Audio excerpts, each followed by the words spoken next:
At one time, this was known as the Second Harvest Food Bank of Nashville, and now it's the Second Harvest Bank of Middle Tennessee. Let's talk about that as an organization, because I think that many of us can remember when this organization first started several years. I mean, it's not a long-lived organization, and so let's talk about that organization and what you're trying to achieve. Well, actually, we were formed in 1978 here in the Nashville area, and we became one of the first 6 food banks in the country to join our national organization called America's Second Harvest. But our territory that we actually serve is 37 counties in Middle Tennessee. It's not just the metropolitan Nashville or surrounding county area. So we are actually going all the way up to Kentucky and all the way down to Alabama and river to river, the Tennessee River on both the east and the west, which is a large area. Much of it is very rural, and much of it has high unemployment in it, and where people are very much needing food assistance. And we have a variety of programs. We have what's called our emergency food box program, which people are most familiar with, in which people in Davidson County who need emergency food assistance for whatever reason can go to one of 14 satellites and say that they need emergency food. We'll pack them a box of food according to the number of members and their family, and then that will last anywhere from 3 to 5 days. They can come 3 times every 6 months or 6 times a year.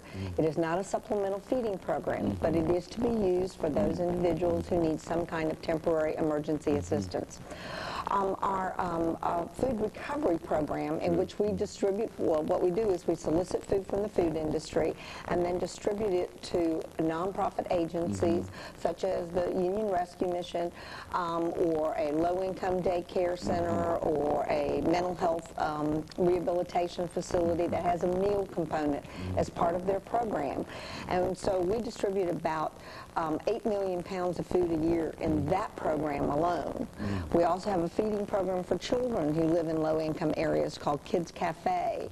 We also distribute fresh produce to various high-rise nonprofit senior citizen centers as well as agencies to introduce fresh fruits and vegetables into people's diets that will help them to live longer and healthier lives.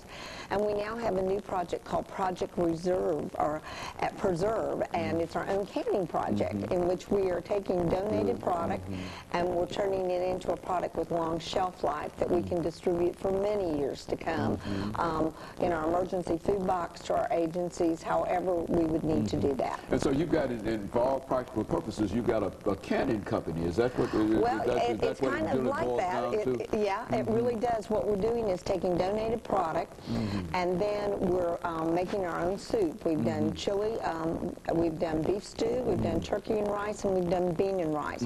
And we've collaborated with Vietti Foods here, and they actually do the production, but we've come up with the actual formulation for the product, and then we can do it for a very low cost, only 17 cents a can, which is very reasonable, because if we have to even go buy it wholesale, it might be 40 cents a can for that particular product.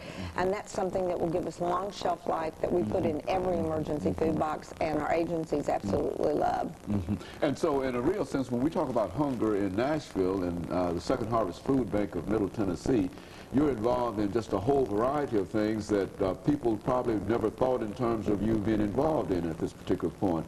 And now, how do you, and of course we're coming up to our first commercial break, but when we come back during the second segment, we want to find out exactly how you are able to support such an extensive feeding program, because oftentimes we see commercials with the roundup in the Centennial Park and those kind of things that you're doing. And I think people do support that, but you're talking about a very, very important outlay of resources for food here. Absolutely. And we want to talk about that when we come back, and we'll be back with our audience following this short commercial break. The segment of the show for today, the topic is Hunger in America 2000.